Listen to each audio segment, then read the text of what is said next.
Bonjour à toutes et à tous qui me regardez aujourd'hui sur YouTube. Bienvenue sur Le Panier, le premier podcast e-commerce dans lequel je reçois des commerçants, des e-commerçants, des retailers qui viennent me partager leurs apprentissages, leurs bonnes pratiques pour cartonner en vente, en ligne, en boutique ou ailleurs. Aujourd'hui, un épisode très sympa. Je reçois Julia Suyot qui dirige Le Pantalon. Le Pantalon, c'est une marque française spécialisée dans la création de pantalons de haute qualité, conçus pour être portés quotidiennement sans effort. Une histoire hyper intéressante, Le Pantalon, puisque c'est une boîte qui est autofinancée, lancée en 2014, dans laquelle Julia était employée avant de devenir directrice générale et puis finalement de monter au capital. Dans cet épisode, on aborde plein de sujets. On parle de distribution, on parle de production, ils produisent en Ukraine, comment est-ce qu'on fait quand un pays entre en guerre. On parle de distribution, puisque la marque s'est fondée comme une DNVB, mais a maintenant 4 boutiques et bientôt une 5e qui arrive.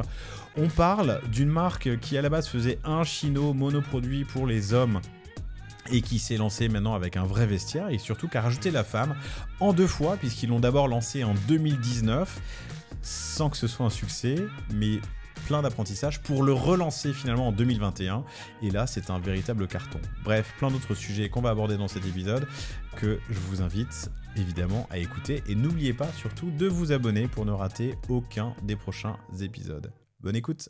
Bonjour à toutes et à tous, très heureux de vous retrouver aujourd'hui pour ce nouvel épisode du Panier. J'ai le grand plaisir de recevoir Julia Suyot, qui est la directrice générale, la CEO du Pantalon. On dit du Pantalon. Non, de Le Pantalon. De Le Pantalon. Ouais. Alors c'est hyper important. Combat, mais... De Le Pantalon que vous trouvez sur lepantalon.com.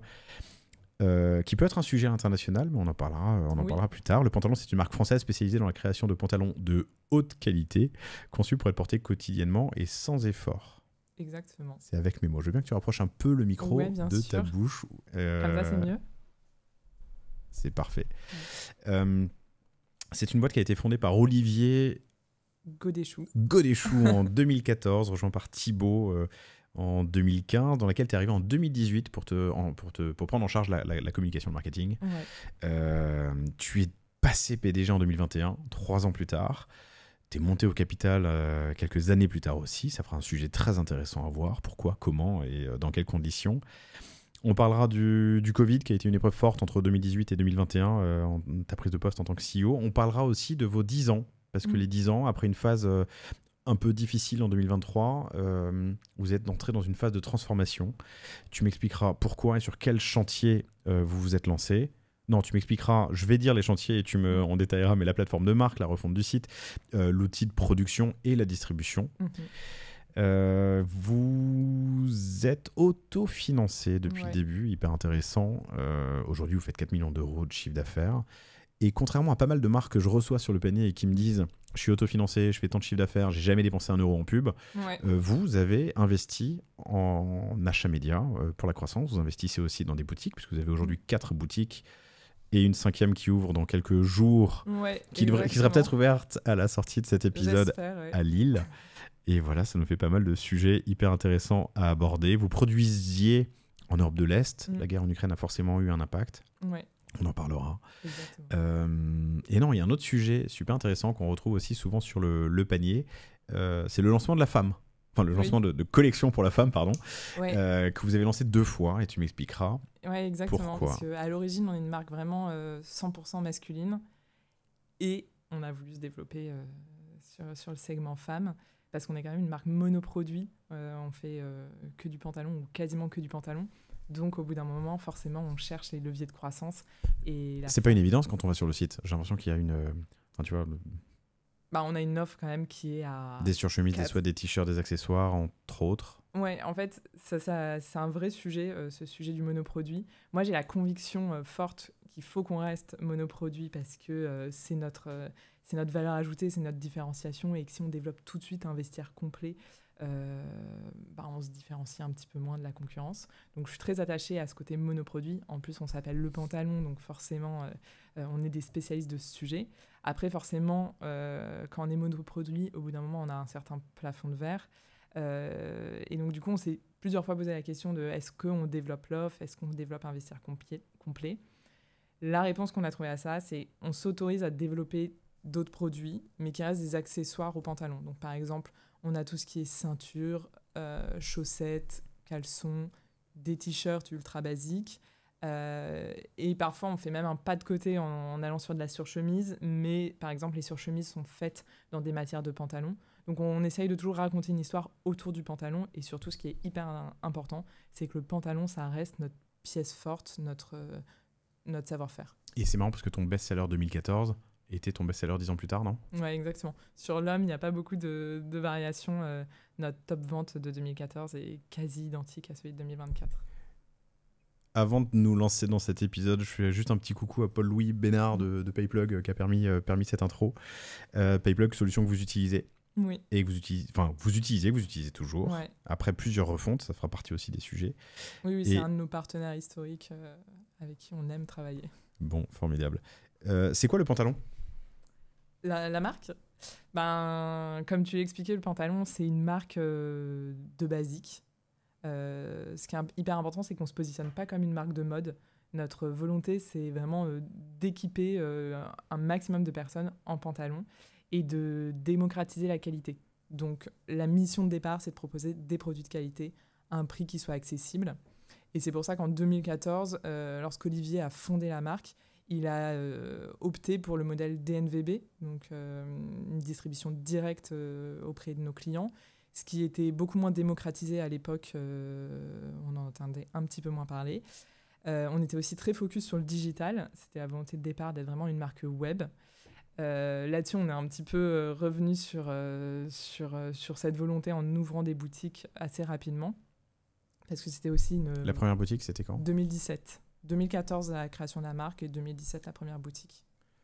2014, création de la marque, 2017, la première boutique à Paris ? À Paris, dans le Marais. Okay. Toute petite boutique de 25 mètres carrés, qui reste aujourd'hui notre plus grosse boutique en chiffre d'affaires. C'est vrai, tu fais combien sur la boutique ?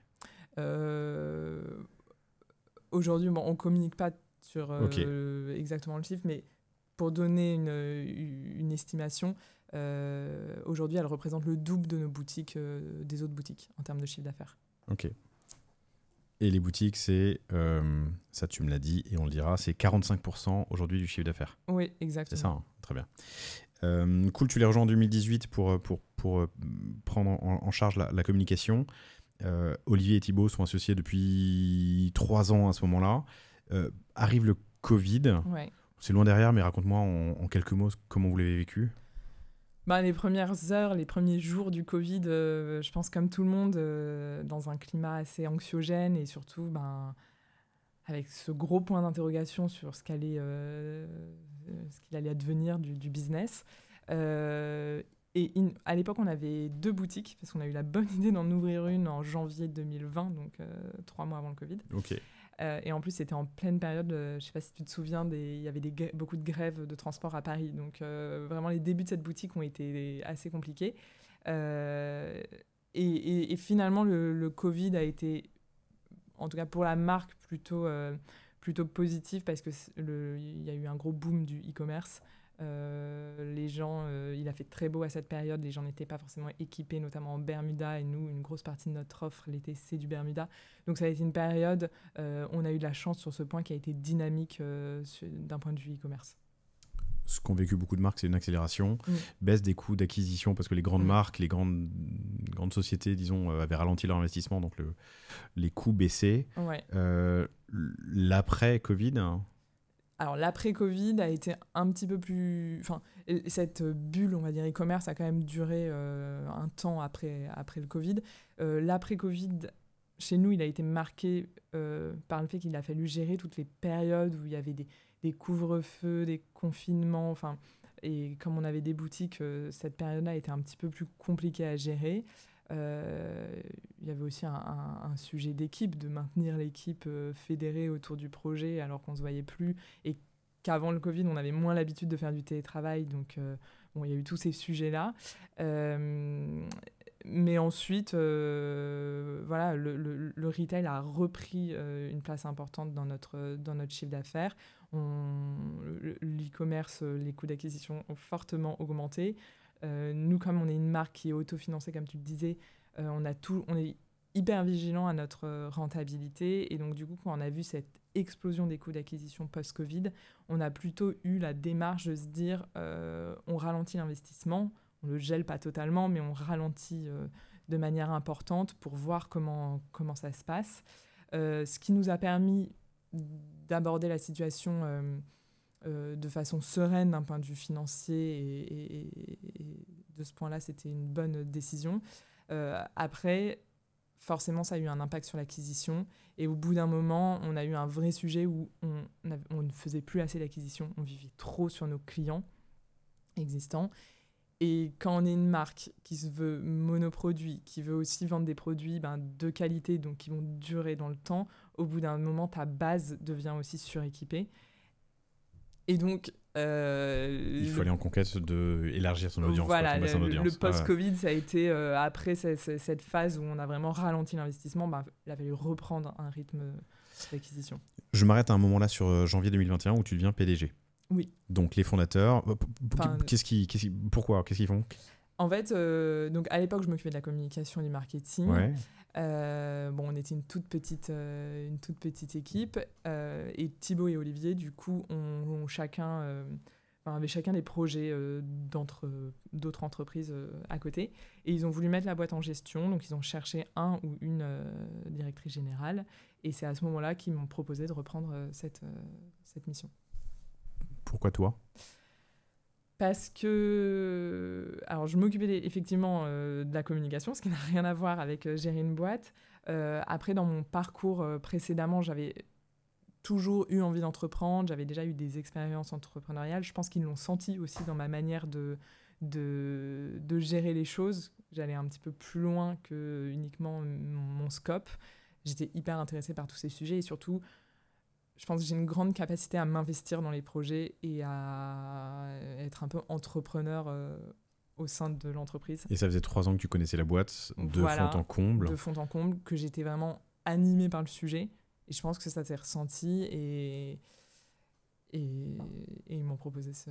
Ok, ça a été une décision facile ? Alors pour eux, il faudrait leur poser la question. Pour moi, ça a été une décision... Parce que là, janvier 2021, on est 1 an après le Covid. Tu es dans une phase quand même de mouvante. Ouais. Quelqu'un m'a dit ce matin, c'était génial, je la salue, Peggy, qui gère le e-com, le digital chez Duralex, qui me disait, écoute, en ce moment, j'ai l'impression d'être dans un terrain de motocross, en mobilette et en tongs. Ouais, d'accord. Oui, c'est un peu ça. Mais bon, moi, je ne m'en rendais peut-être pas totalement compte aussi de mon prisme à l'époque. Quand ils m'ont proposé le poste, en tout cas, ça a été une décision, qui a été facile à prendre parce que ultra motivante et ultra challengeante, stressante aussi. Mais je me suis pas posé beaucoup de questions et j'ai foncé. C'est un parcours qu'on n'a pas souvent sur le panier, donc je suis content de l'avoir là. Ça veut aussi dire que dans cette période qui était un peu difficile, tu te sentais engagé pour les 10 prochaines années parce que tu postules pas à ce poste pour 1 an. Oui, donc tu voyais toi et pour la marque un futur, c'est intéressant. Ouais. Aussi, à l'époque, j'étais aussi, je pense, arrivée un peu au bout d'un cycle sur le sujet de la communication, en tout cas chez Le Pantalon. En plus, période Covid, donc c'était pas les... on avait fait moins de choses forcément. Et quand ils m'ont proposé ce poste, moi, ça a été hyper excitant et un gros challenge à relever. Donc, un no-brainer. Ouais. Ok. Tu restes employé ou tu montes au capital à ce moment-là ? Non, à ce moment-là, je reste employé. C'était une volonté de leur part et de ma part. Moi, ça m'allait. Vous étiez alignés là-dessus ? Donc, il n'y a pas eu de dissension sur le... Ok, très bien. Non, parce que justement, c'était quand même...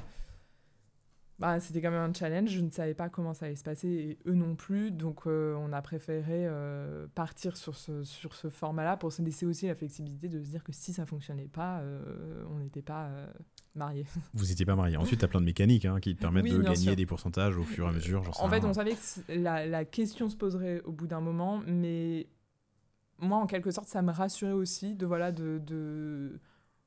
prendre le sujet, de voir si ça me plaisait et si c'était le cas, d'avoir des discussions. C'est intéressant parce que pour tous ceux qui ont... Donc ça fait en 2021 7 ans Ouais, 7 ans que la boîte existe. Ouais. 2014-2021, en Ouais. gros, c'est ça. Pour beaucoup de vous, chers auditrices, chers auditeurs, qui êtes parfois dans le dur pendant longtemps, quand tu es autofinancé, Ouais. que tu dégages la marge et que tu peux te payer un CEO, parce que tu as évidemment pris un salaire de ministre. On va Oui. pas je te taquine, j'en sais rien en fait. Mais ce que je veux dire, pardon, c'est que c'est aussi une porte de sortie qui est intéressante, de pouvoir prendre l'air quelques années ou ad vitam aeternam, puisque tous les deux avaient envie d'aller voir autre chose, je crois. Oui, exactement. En fait, je te disais, moi, j'étais arrivée un peu au bout d'un cycle sur mon sujet de la communication, mais je pense aussi. ne pas me tromper que eux aussi, ils étaient arrivés au bout d'un cycle. En fait, ça faisait 7 ans qu'ils ont développé la boîte, et donc ils avaient envie d'autre chose. Donc, au final, ça a été très simple pour le pantalon, ce changement de direction. Et ça s'est fait... Bon, forcément, j'ai été accompagnée sur les premiers mois, j'ai pas été lâchée dans la cage au lion, mais ça s'est fait assez naturellement et j'ai pu apporter ma vision au projet. Et fort de cette belle expérience, 3 ans plus tard, puisque j'avais la réponse à ma question tout à l'heure, il y a à peu près 1 an, tu décides de remonter au capital. Ouais.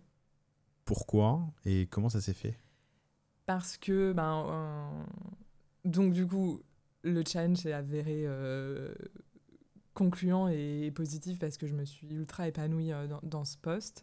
Mais c'est quand même un poste qui est vraiment énergivore, où j'étais totalement investie dans le sujet et j'avais envie en fait d'entreprendre et de monter ma structure. Et donc c'est à ce moment-là que j'ai eu des discussions avec Thibaut et Olivier, que j'ai exposé ce projet et j'ai eu l'opportunité. Mais le projet de monter sa structure, donc tu t'es dit à un moment que tu aimerais bien entreprendre pour toi. Récolter les fruits de ton travail. Dans le fond, j'avais envie de rester chez le pantalon et j'avais envie de racheter, de monter au capital. Dans les discussions, voilà, je savais que c'était soit je pouvais racheter une partie du capital, soit je serais allée vers d'autres projets, oui. Et donc du coup, vous en avez parlé. Et on en a parlé et c'était la suite logique en fait de l'histoire et j'ai eu l'opportunité de racheter les parts de Thibaut, du coup l'associé d'Olivier chez le pantalon. Ok, c'est une discussion qui s'est faite entre vous, vous avez été accompagnés, ça a pris combien de temps Oui, c'est effectif en mai 2024 ou ça commence en mai 2024 ? Non, ça a été effectif en mai 2024. Et vous avez commencé quand ? Et on a commencé les discussions... c'est forcément des discussions qui sont assez longues. On a dû commencer à en discuter en septembre-octobre précédent. Oui, c'est à peu près ça.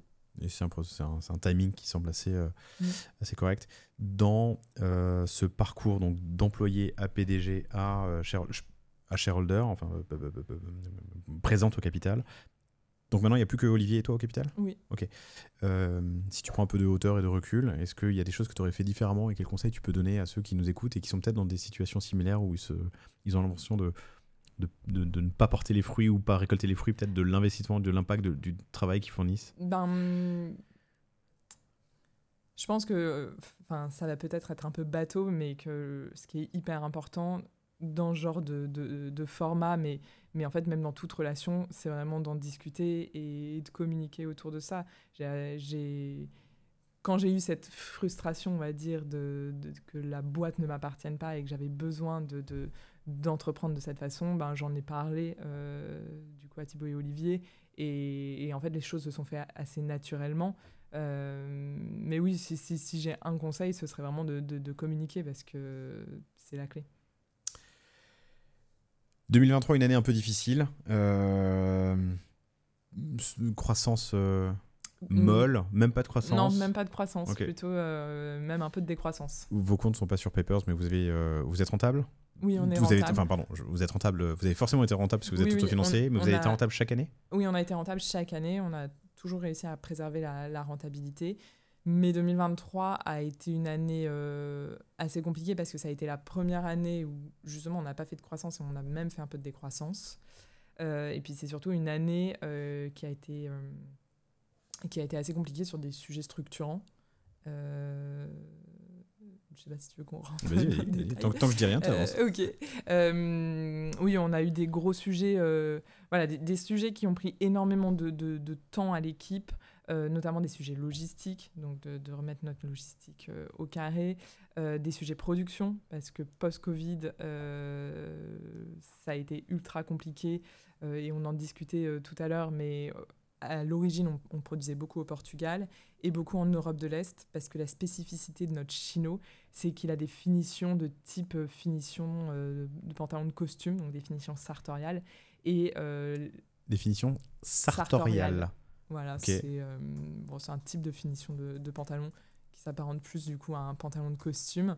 Et les pays d'Europe de l'Est ont un gros savoir-faire dans ce type de finition. Donc on avait beaucoup de nos fournisseurs qui étaient dans cette région. Il y a eu la guerre en Ukraine et du coup on a eu un gros sujet de capacité de production. En fait, les usines ont... Quelle était la part de l'Ukraine dans la confection, pardon? Nos deux principaux pays de fabrication, c'était vraiment Roumanie-Ukraine, mais dans la même zone. Donc du coup, au début de la guerre, les usines se sont complètement arrêtées. Ensuite, elles ont repris un rythme un peu plus lent. En plus, à cette époque, cette époque post-Covid, toutes les marques qui produisaient très loin se sont un petit peu recentrées sur du proche import, donc il y avait plus de demandes aussi. Et donc du coup, c'était très difficile d'obtenir d'avoir des places sur les lignes de production. Surtout que vous n'êtes pas une multinationale à 500 millions, donc comment tu négocies ça? Comment tu gères ça? En plus, dans un pays, avec toute la bienveillance qu'on peut avoir pour des gens qui ne savent pas si leur usine sera encore là demain. Oui, bien sûr. C'est pour ça que ça a été compliqué d'un point de vue business, d'un point de vue humain. C'était une situation complexe. Après, on a des partenariats, des partenaires qui sont là depuis le début, et notamment en Roumanie, Ukraine. Donc du coup, on a trouvé ensemble des solutions. On s'est aussi ouvert à d'autres pays, mais accompagnés par eux qui avaient d'autres entités. Ah, c'est eux qui vous ont accompagné sur l'ouverture d'autres centres de manufacture? Par exemple, on est parti au Maroc, avec notre usine en Roumanie qui avait une usine là-bas également. Ok. Tu peux pas jouer des coudes quand tu fais quelques millions et que tu t'appelles le pantalon, mais d'un autre côté, comme tu as des petites productions, tu peux aussi peut-être t'insérer quand il y a de la place sur la ligne. Voilà, puis on a des modèles qui ont l'habitude de travailler, étant donné que, comme je te disais, depuis 2004, entre 2014 et 2024, on a beaucoup de permanents, donc toujours les mêmes modèles, on est réactif, c'est plein de petites choses qui font qu'on a réussi à s'en sortir. Et donc ça fait partie des enjeux que vous avez eus en 2023. Mais je reviens un bras en arrière, je reviens 10 minutes en arrière. 5. Ouais. Toi, t'es PDG, tu prends tout ça un peu en pleine face. Ouais. T'es pas présente au capital. Ouais. T'aurais pu dire à ce moment-là, fuck it, je me casse. Oui, bien sûr. Ouais, mais donc, ça a été aussi, c'est ça ton argument, de dire je suis là, j'y crois, j'ai pris la marée. Et puis, j'apprends énormément. Okay. J'ai gagné 10 ans en peu de temps en termes d'apprentissage. Donc cette année, vous donne envie de relancer des choses, de bosser sur des gros chantiers, c'est ce qu'on disait en intro. L'outil de production, on vient d'en parler, mais je veux bien que tu creuses encore un petit peu. On parlera de la plateforme de marque, de la refonte e-com, et puis de la distribution, puisque vous accélérez sur la distribution physique. Ouais. Mais donc l'outil de production, c'est là où ce qui change, c'est que vous allez en fait mitiger le risque. En fait, on a là où au départ, on travaillait vraiment avec très peu d'acteurs. Sur les dernières années, on a quand même élargi notre parc fournisseur pour justement répartir le risque et pour pouvoir ne pas se retrouver dans cette situation.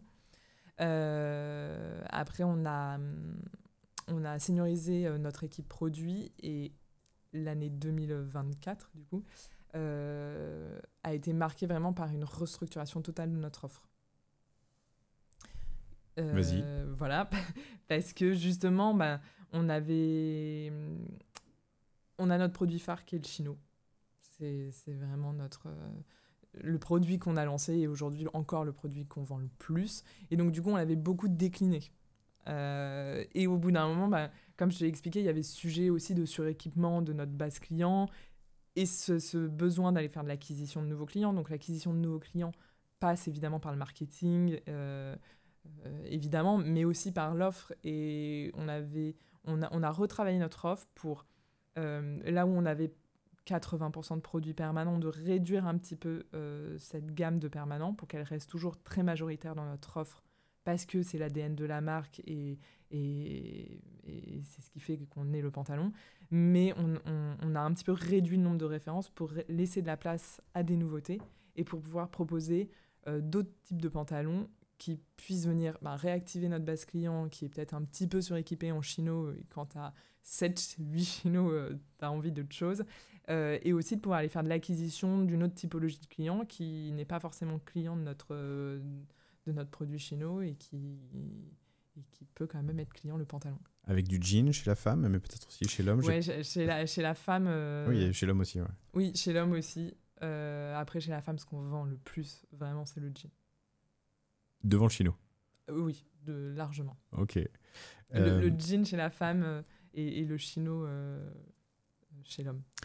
Restructurer l'offre produit, c'est intéressant. Comment tu le fais? Quel insight tu prends? Est-ce que tu te fais accompagner par Alors, on a quelqu'un qui a rejoint l'équipe, qui a pas mal d'expérience dans le domaine. Et forcément, c'est des projets vraiment très long terme. Quel type de profil? Un profil qui avait fait 10 ans dans une marque beaucoup plus mass market et 10 ans dans une marque beaucoup plus proche de la nôtre. Mais sur quel type de poste? Responsable collection, production. Okay. 4 mag ou collection, ok. Voilà. Et justement, ce qui est hyper intéressant dans son profil, c'est qu'il a travaillé dans de la très grosse structure et dans de la plus petite structure. Et donc, du coup, profil parfait pour justement opérer ce genre de chantier, dont la restructuration de l'offre. Et c'est un sujet passionnant, mais très long terme aussi, parce qu'on ne revoit pas son offre du jour au lendemain. Non, et puis tu as des stocks, il faut écouler, tu as une image, tu as plein de choses. Donc, tu as des prix aussi, on va en parler après. Mais exactement. Donc c'est un chantier qu'on a commencé à travailler en janvier 2024. Et puis petit à petit, on voit les premières retombées.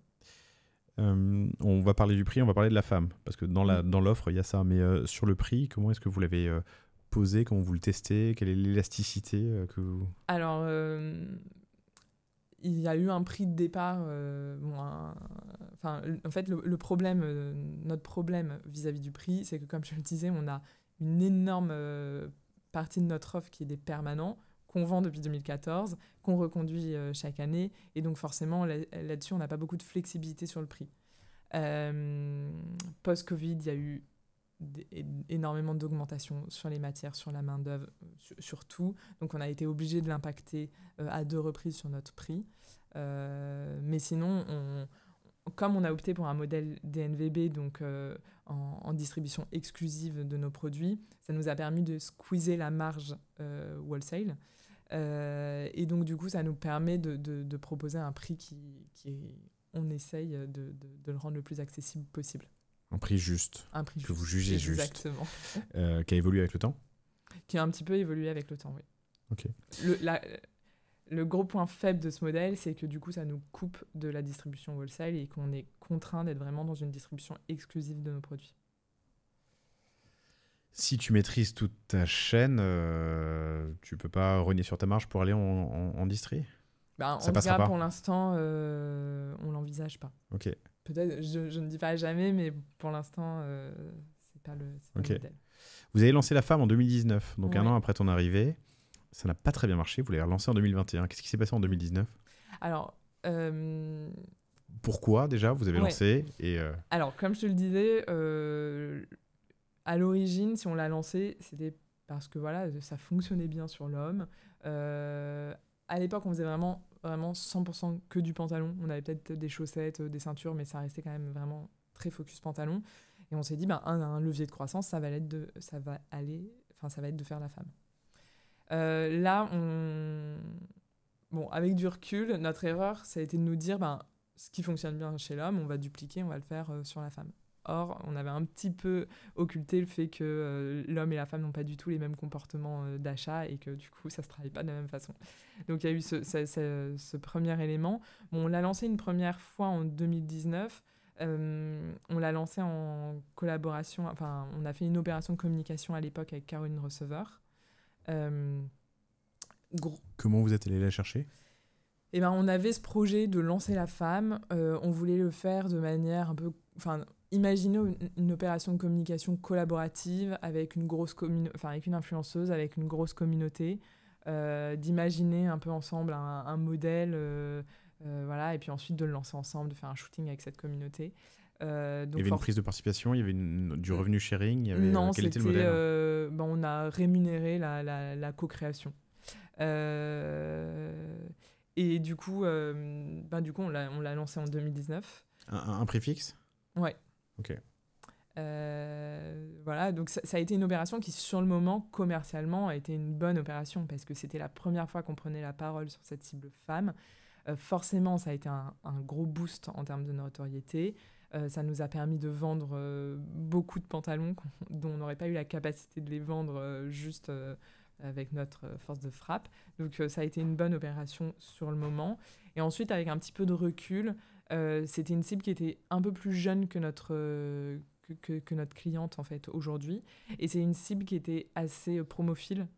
Là où on n'en a pas parlé, mais on est vraiment sur une politique de promo ultra rigide. On fait vraiment très peu de promos, jamais de soldes. Voilà. Et donc, du coup, on ne pouvait pas réactiver cette base client par de la promo. Et donc, du coup, ça a été une bonne opération one-shot. Mais derrière, ça a été une base qui a été difficilement réactivable. En volume, en nombre de ventes, ça donne quoi ? On parle en milliers, dizaines de milliers ? On parle en milliers, mais on avait aussi un petit peu surévalué le stock à l'époque. Donc on avait vraiment beaucoup produit pour une première collection. Bon, qu'on a fini par écouler, mais on avait eu les yeux un petit peu plus gros que le ventre. Votre erreur en 2019, c'est quoi ? Notre erreur, je pense que ça a été de vouloir directement s'adresser à une audience ultra large et de ne pas faire le travail d'aller d'abord s'adresser à des early adopters, des prescripteurs, puis ensuite aller s'adresser un petit peu plus à la masse. Tester un peu, j'imagine, voilà, asseoir une audience de base. Exactement, okay. Se faire la main sur le produit, se faire la main sur la communication. Non, directement, on est allé s'adresser au plus grand nombre. Et donc, c'est un peu fort de ce constat qu'en 2021, on a complètement retravaillé l'offre. Et là, on s'est fait accompagner par quelqu'un d'externe, là où en 2019, on l'avait fait en interne. On a construit du coup une offre plus aboutie de jeans. Et là, on l'a relancée. Et on l'a relancé un petit peu moins en grande pompe. On a fait le travail plus dans l'ordre en allant faire de l'influence auprès de vraiment des leaders d'opinion. Et surtout aussi, on a revu notre façon de travailler les shootings. Là où chez l'homme, on était hyper basique, vraiment fonctionnel. Sur la femme, on a retravaillé un peu la DA pour plus aller raconter une histoire. Et voilà, ne pas avoir le même traitement image. Et vous faisiez accompagner sur ce sujet ? Ouais. Okay. Agence, freelance ? Agence. Okay. Donc la femme est relancée en 2021. Vous avez aussi complètement revu l'offre femme à ce moment-là. Oui. Donc l'offre a été revue à plusieurs reprises. Intéressant. Oui. Sur la femme, c'était plus facile parce qu'on avait moins de modèles. Donc on a pu le faire... ça a été un moins gros chantier que la refonte de l'offre aujourd'hui. Au global. Et ce qui était intéressant aussi, alors je ne sais plus si tu l'as dit au micro ou quand on préparait l'entretien, mais que faut pas, vous avez aussi fait l'erreur de considérer la femme comme l'homme, oui. Alors que c'est des insights, une approche, une collection, des shootings et peut-être un vocable différent. Complètement, c'est un des plus gros enseignements sur ce sujet homme-femme. Et il y a un autre sujet qu'on avait un peu sous-estimé, c'est le taux de retour. Parce que, chez la femme ? Oui. Qui est plus important que chez l'homme ? Bien plus important. On parle de combien ? Chez l'homme, par exemple, faut pas oublier qu'on est sur un produit pantalon, donc c'est pas le produit le plus facile à vendre en ligne. Donc sur l'homme, on doit être sur un taux de retour aux alentours de 19%, alors que sur la femme, on est plutôt dans les 30-35%. Ok, pas loin du double. Pas loin, et surtout sur certaines refs, on monte beaucoup plus haut parce que Déjà, il y a plus de morphologies différentes sur la femme. On avait des produits en 100% coton, donc le 100% sans élastane, donc plus difficile au premier essayage. Ouais, on a eu on a eu c'est un peu cette désillusion sur le taux de retour de se rendre compte que c'était vraiment très différent. En 2019, mais du coup, c'est un apprentissage pour 2021 parce que vous avez les mêmes taux de retour, mais vous le saviez cette fois. Okay. Et en fait, aujourd'hui aussi, on sait qu'on a un taux de retour qui est plus important sur la femme que sur l'homme. Mais donc de moitié, en gros, de moitié plus important, 19% sur l'homme et tu m'as dit entre 30 et 35. 30 et 35 sur la femme. Après, il y a certainement des choses qu'on peut améliorer et on ne fait pas tout parfaitement sur ce sujet, mais je pense qu'il y a quand même une différence entre les deux. Pardon, je vais baisser d'une octave. Non, mais c'est aussi... non, mais c'est aussi assez classique. Et encore, ça, c'est j'allais dire pire, c'est pas une question de pire ou pas bien, mais en Allemagne, je crois qu'on atteint les 45-50, parce que tu commandes ton vestiaire, tu fais les essayages et tu renvoies. Voilà. Et sur l'homme aussi, on a un client qui est assez fidèle, et en général, un homme, quand il trouve une marque qui lui plaît, un modèle qui lui plaît, et qu'il connaît sa taille, il va recommander, et donc du coup, il y a moins de risque de se tromper sur la taille. Alors que la femme, et on le voit d'ailleurs quand je te disais que notre top vente de 2014 est le même que celui de 2024 sur l'homme, c'est pas du tout vrai sur la femme. Sur la femme, il y a une... notre top change constamment et il y a un besoin de renouvellement stylistique beaucoup plus fort.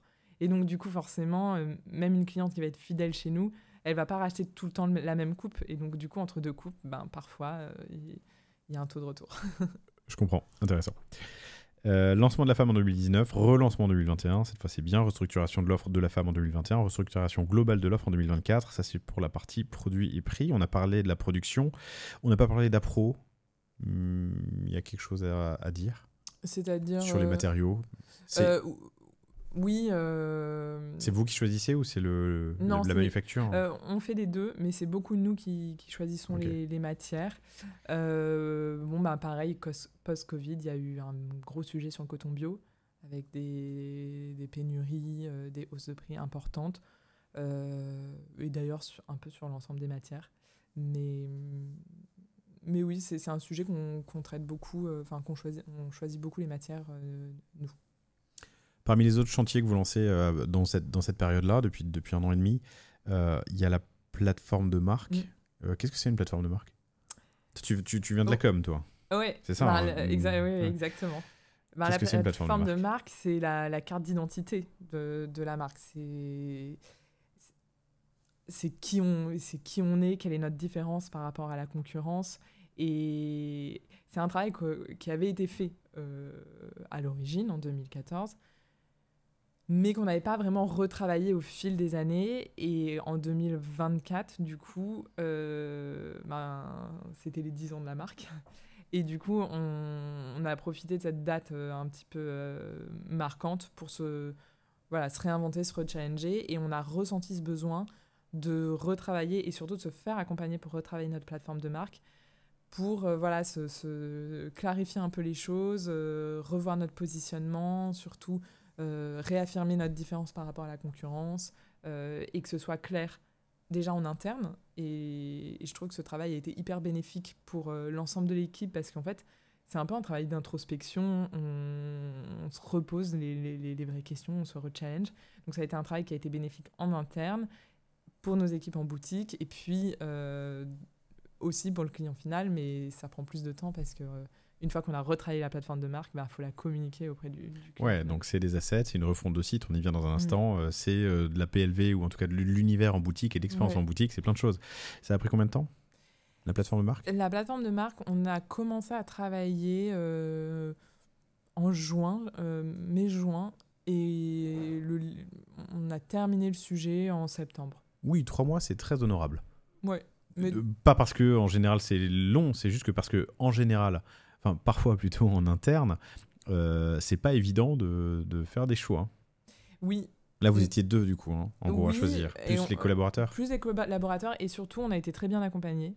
Et ça a été très bien structuré, le process, avec des ateliers. Enfin, ça a été vraiment fluide et hyper intéressant comme travail. Intéressant. Est-ce qu'il y a des erreurs que vous avez faites ou est-ce qu'il y a des sujets, des conseils que tu peux donner quand vous avez lancé ce sujet de refonte de la plateforme de marque? Eh ben, je pense que c'est déjà de bien se faire accompagner et c'est aussi une question de personne parce que c'est des sujets, enfin voilà, c'est de l'introspection sur la marque, mais forcément aussi un peu sur ce que toi tu as envie, sur les personnes qui font la boîte. Donc c'est bien de se faire accompagner par d'externes qui t'apportent aussi ce regard extérieur. Et après, c'est une question de timing. Je trouve que c'est bien de le faire dans un moment où tu peux dédier de la bande passante à ce sujet-là. Et nous, on l'a fait avant la migration du site, avant des périodes de shoot. Enfin, voilà, c'est bien de ne pas tout faire en même temps. Ouais, ce qu'il faut savoir et qui est hyper intéressant, c'est que la plateforme de marque, c'est un peu l'ossature, c'est la colonne vertébrale de plein de choses. Ça peut être, on peut y trouver justement que tu sois promophile ou non, on peut ton discours, ta charte graphique, ta charte éditoriale, enfin tout découle un peu de ça et c'est hyper important de le poser tôt. Ça c'est le premier point. Le deuxième point, tu l'as dit, une plateforme de marque, ça peut vivre. Donc évidemment, ça ne doit pas changer toutes les 2 semaines, mais en fonction de l'actualité, en fonction des tendances marché, des insights un peu long terme, bah elle peut évoluer et parfois elle s'ancre dans une période qui va durer 1, 2, 3 ans. Il faut la challenger et la revoir régulièrement. Vas-y. Pardon. Non, et moi, mon inquiétude quand j'ai commencé ce travail, c'est que j'avais peur que le livrable soit un peu un document hyper théorique qui reste dans un drive voilà, et qu'on ne consulte pas. Et en fait, je me rends compte que c'est un document qui est hyper activable. Moi, je l'ai imprimé, il est sur mon bureau et honnêtement, je le consulte tous les jours, mais pour plein de sujets différents. Et c'est ça qui est réussi, je trouve. Et tu as parlé d'introspection, je trouve ça hyper intéressant aussi. Nous, quand on fait des refontes, on se considère souvent, on n'est pas psy, mais un peu comme ça. Parce que, allongez-vous, tu vois, dites-nous ce qu'il y a au fond de vous et comment est-ce que ça peut se manifester, quelle forme ça peut prendre. Il y a un truc qu'on adore, un outil qu'on adore, qui fait partie des livrables, qui est le manifeste. Le manifeste aussi, c'est hyper intéressant. Au-delà du logo, de ta charte, de ton slogan, de ta catchphrase, j'en sais rien. Un manifeste, c'est quelques courts paragraphes qui disent pourquoi tu es là, à quoi tu sers. Ça peut s'afficher dans une boutique, mais ça peut se donner à un collaborateur qui rejoint une aventure. C'est exprimer avec des mots à quoi on sert, et je trouve ça assez intéressant dans la liste des livrables d'une plateforme de marque. Ouais, complètement. Vous avez fait la plateforme quelques mois, elle est livrée en septembre 2014. Du coup, refonte de site. Oui, refonte de site. C'est la 3e. Enfin, c'est la 2e refonte, pardon, parce que vous avez lancé sur Presta 2014. Oui, on a fait 5 ans plus tard, 2019, refonte Presta. Et donc 6 ans plus tard, 2025, migration. Shopify. Shopify, exactement. Pourquoi une migration ? Il y a deux grandes raisons qui nous ont motivés à faire cette migration, parce que pendant longtemps, on était très bien sur PrestaShop, on avait un Presta qui fonctionnait bien, qu'on a ultra customisé, donc on n'était pas pressé de faire une migration. Mais notre stack technique a été un peu vieillissante, elle avait été sur-customisée, et donc du coup, c'était un peu un château de cartes, et on sentait que au moindre grain de sable dans l'engrenage, tout pouvait un peu s'emballer. Donc on avait vraiment cette envie d'aller vers de la standardisation, d'avoir les mêmes problèmes que tout le monde, quoi, et qu'on puisse demander à une marque amie quel est le problème et qu'elle l'ait déjà rencontré. Donc la volonté de vraiment assainir toute la stack technique et d'aller vers plus de standardisation, c'est le premier élément. Et le deuxième élément, c'est qu'on a vraiment la conviction que notre développement passera par un développement retail, en tout cas en partie. Et donc, du coup, on voulait favoriser l'omnicanalité et du coup avoir plus d'omnicanalité dans tous nos outils. Je te propose de passer directement à ça. L'immigration, on en a souvent parlé sur le panier, mais ça va nous permettre de parler d'omnicanalité, de POS, peut-être d'international aussi. Vous aviez à ce moment-là 2 boutiques ? 3 boutiques. 3 boutiques. Donc la première, historiquement, c'est la plus petite au Marais, 25 mètres carrés, mais qui fait toujours 2 fois plus de chiffres.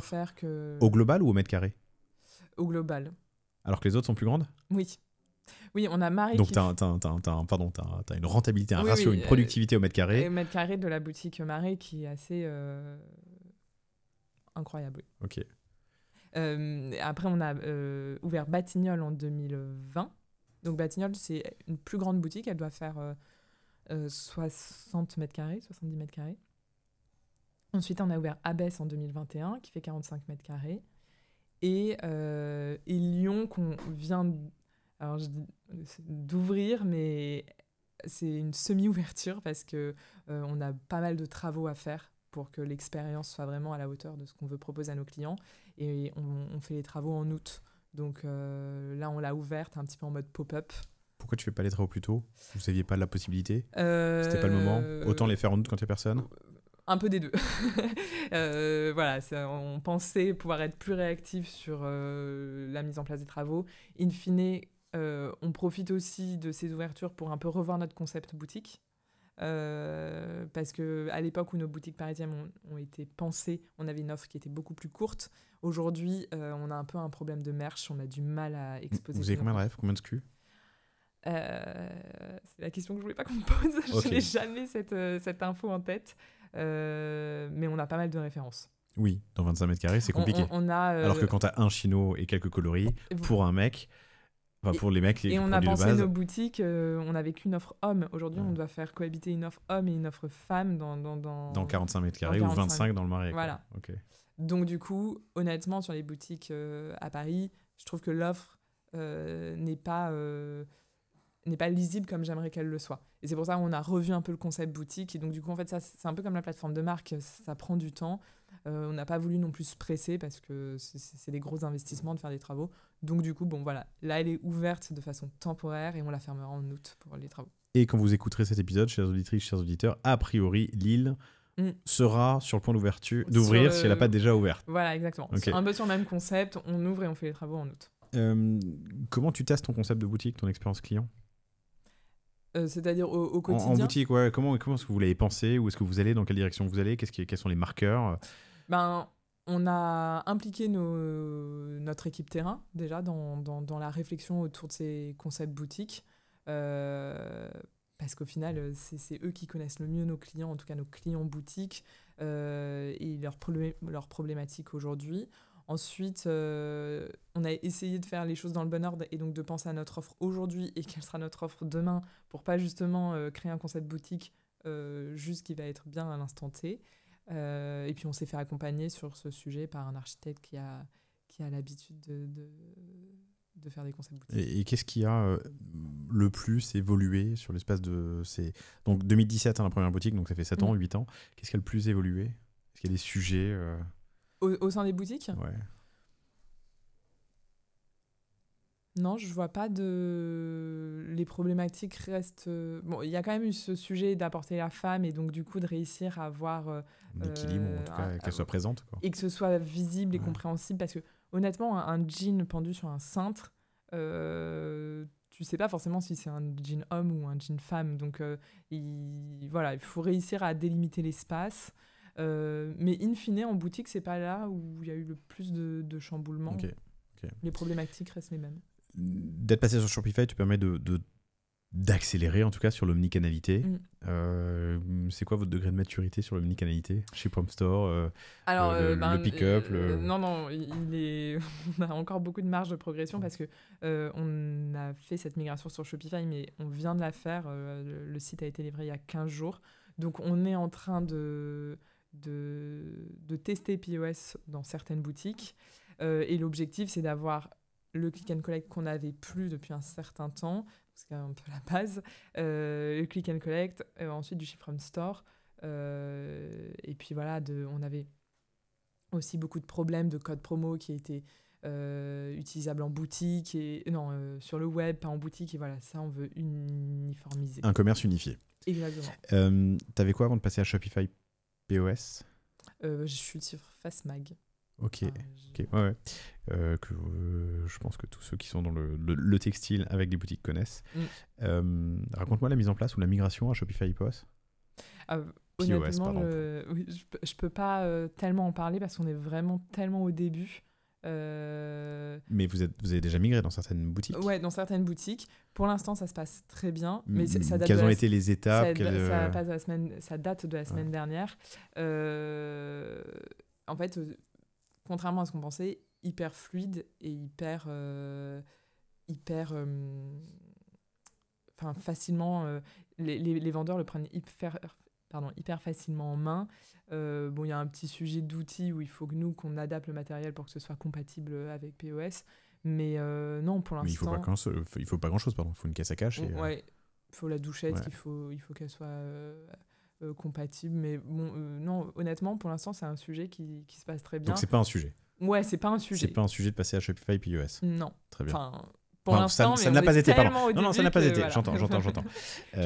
J'ai reçu des intervenants qui me disaient que ça marchait très bien jusqu'à 5, 10, 15 boutiques, qu'ensuite c'était qu'il y avait des freins ou des frictions. Ouais. Mais bon, en tout cas, toi, avec 15 jours d'expérience, Voilà. pour l'instant, ok, sans friction. Sur une boutique, pour Ouais. l'instant, ça se passe bien. Le stock Le stock... est-il unifié et comment est-ce que... Oui, le stock est unifié. Donc, notre stock maître, c'est vraiment le stock qui est dans notre entrepôt et qui livre le web. Et ensuite, on a des réassorts de manière hebdomadaire dans nos boutiques. Et ensuite, chaque boutique a son stock qu'elle gère. Ok. D'autres choses à rajouter sur l'omnicanalité, du coup, ce sera un peu le sujet deuxième partie de 2025. Ouais, exactement. Enfin, deuxième partie, on est que en avril, donc les 2 tiers de 2025. Ouais, ça va être quand même le gros sujet de 2025, surtout avec ces 2 ouvertures, en plus en dehors de Paris, donc on n'est pas physiquement présent, alors que à Paris c'est facile, on va dans les boutiques hyper facilement. Donc oui, ça va être un gros sujet. Cool. L'international ? L'international, aujourd'hui on vend très peu à l'international. Ce sera un sujet, mais là on a un gros focus sur la France. Et je l'ai dit un peu plus tôt, tu me l'avais dit, c'est 55% en D2C sur le site. Un équilibre qui tend à se faire. On fait un équilibre, on va vers l'équilibre, avec l'ouverture de plus de boutiques, puisque le web était prédominant, comme vous venez de ça au départ. Exactement. Cool. Et après, l'objectif est d'essayer de stabiliser ce ratio en ouvrant de plus en plus de boutiques. Vous avez un chiffre en tête ? Non, alors je dis en ouvrant de plus en plus de boutiques, mais on ne veut pas devenir non plus un retailer. On n'a pas un objectif de 15 boutiques par an. Là, on a rempli l'objectif pour 2025 et on aura un objectif de 2 autres boutiques en 2025. Et j'ai dit que vous étiez autofinancé jusqu'à présent. Est-ce que vous avez aussi... vous êtes ouvert à lever de fonds ou Non, pas ? l'objectif, c'est de rester indépendant. Oui. Ok. Dernier chapitre que j'aimerais aborder, c'est le marketing. Comme je le disais en introduction, je reçois souvent des gens qui me disent on est autofinancé, on n'a jamais dépensé 1 euro, on fait hyper gaffe. Alors vous faites certainement attention, mais vous dépensez, puisqu'il a fallu, comme tu l'as dit à plusieurs reprises, aller en conquête de nouveaux utilisateurs, de nouveaux clients par moment. Quelle est la part de dépenses en achat média et sur quels canaux ? Alors aujourd'hui, notre principale source d'acquisition, c'est la publicité payante sur Meta et sur Google. Et aujourd'hui, on dédie à peu près entre 15 et 20% de notre chiffre d'affaires e-commerce pour faire de la publicité payante. Qui fait 55% du CA global, donc sur les 4 millions. Voilà. Vous faites entre 15 et 20% de la moitié, à peu près, ça fait 2 millions, 2 millions 4. Qu'est-ce que je dis, 2 millions 2 en ligne. Voilà, et donc entre 15 et 20. Entre 15 et 20% sur Meta et Google, dans quelle proportion ? On fait à peu près, mais là c'est vraiment à la louche, 2 tiers sur Meta et 1 tiers sur Google. Ok. Vous appelez le pantalon, vous vendez des pantalons, vous êtes en ligne depuis une grosse dizaine d'années maintenant, 11 ans. Vous devez avoir un score SEO de ouf, non ? Oui, c'était un sujet aussi avec la migration, de ne pas perdre de place en SEO. Parce que oui, forcément, en s'appelant le pantalon et en faisant des pantalons, très tôt, on a compris qu'on avait un enjeu sur le SEO. C'est quelque chose qu'on travaille quotidiennement, on s'est fait accompagner, on se fait accompagner de manière ponctuelle. Évidemment, pour la migration, on s'est fait accompagner sur ce sujet. Et voilà, c'est un sujet fil rouge qu'on surveille de très près. Ok, compris. Donc 15 à 20% d'achat média sur Meta et Google principalement. Vous avez presque plus de 70 000 followers sur Insta. Comment est-ce que vous les travaillez ? Instagram ? Ouais. On a une équipe du coup communication qui gère toute la création de contenu pour tout ce qui est payant et qui gère aussi, et qui travaille aussi le contenu organique en parallèle. En interne ? En interne, oui. Oui. Ça a toujours été en interne ? Ça, la création de contenu, oui, ça a toujours été en interne. Parfois, on se fait accompagner, par exemple, pour de la direction artistique de shooting ou ce genre de choses, on a pu se faire accompagner, mais sinon, on a toujours gardé la création de contenu en interne. Pourquoi ? On est une marque en distribution exclusive de nos produits, donc on a l'habitude de contrôler à 100% l'expérience client, donc c'est un peu dans notre culture de se dire, ça c'est un élément qu'on a envie de garder en interne. Et l'achat média ? Là par contre, on se fait accompagner. Toujours ? Non, il y a eu des périodes où on le gérait en interne, il y a eu des périodes où on se faisait accompagner de freelance, mais principalement on s'est fait accompagner d'agences. Ok. Vous avez quelques vidéos qui ont cartonné sur TikTok. Est-ce que vous le travaillez pour l'instant ? Alors on l'a travaillé un petit peu, mais pas suffisamment. Aujourd'hui, on a vraiment le focus qui est sur Meta et sur Google parce qu'on a des marges de progression, notamment sur la création de contenu qu'on fait pour tout ce qui est payant sur Meta. Mais ça fait partie de la roadmap de se concentrer un peu plus sur TikTok. Et donc, tu utilises Google, j'imagine, pour la perf, c'est très intentionniste. On dit pas ça, hein. Non, je suis pas certaine. Non, mais bon, bref. Mais on a compris. Et sur Meta et Insta, c'est branding et marque ? On fait les deux. Vous faites les deux ? Oui, on fait les deux. Ok. Et justement, on a un peu une marge de progression sur tous ces contenus un petit peu plus haut de funnel, plus brand, aller faire plus de vidéos. Ça fait partie de nos challenges 2025. Ok. Oui, 2025. On est en 2025, c'est bien ça. On accompagne une marque où l'idée est en train de se faire que Insta, ça va être l'espace branding. Ouais. Tu peux faire de la perf aussi, hein, et sur TikTok, ça va être beaucoup plus actionnable business, tu vois, et transact. Donc bas de funnel dans le funnel. Vous faites de l'email aussi. Oui. Avec Klaviyo. Oui. Déjà avant la refonte ? Oui, déjà avant. Ça fait un moment qu'on a migré sur Klaviyo. Ok. Le branchement Klaviyo sur Presta, ça s'est bien passé ? Oui. En tout cas, il n'y a pas de souvenir. Que ce soit un sujet particulier. Oui. Ok. Et vous le traitez en interne ou via une agence ? L'email, pardon. Alors, l'email, on a fait des deux. On a eu toute une période où on le gérait vraiment à 100% d'interne. Mais où, au bout d'un moment, j'ai l'impression que l'équipe marketing passait énormément de temps à faire des emails et c'est vite assez chronophage et on est vite le nez un petit peu dans le guidon. C'est quoi la pression ? C'est-à-dire combien d'emails vous envoyez, pardon, On envoie 2 newsletters hommes par semaine et à l'époque, on en envoyait 2 sur la femme. Maintenant, on n'en envoie plus qu'une. Par semaine ? Par semaine. Ok. Voilà, donc, ça veut dire que les hommes peuvent en recevoir jusqu'à 8 par mois ? Oui, mais alors après, on segmente beaucoup. Donc, en création de contenu, ça fait 2 newsletters à créer. Mais je n'espère pas que des hommes reçoivent 8 newsletters par mois. Et je reste sur l'email et du coup la feed.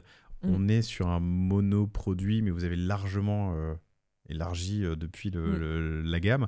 Mais j'imagine que la feed est un sujet sur la partie femmes et hommes, en fait, j'allais dire hommes, mais non, mais femmes et hommes, avec des comportements d'achat qui sont différents. La femme a peut-être envie de tester des choses différentes quand l'homme a trouvé son produit et le rachète. Ouais. Comment vous gérez la feed ? Quel outil, quel apprentissage tu peux nous partager ? Alors, c'est une bonne question parce qu'on est carrément dans ces sujets. Forcément, on a des flows au niveau de la fidélisation, des flows anniversaires, ce genre de choses. On a un programme de fidélité qui a été fait homemade dans Klaviyo.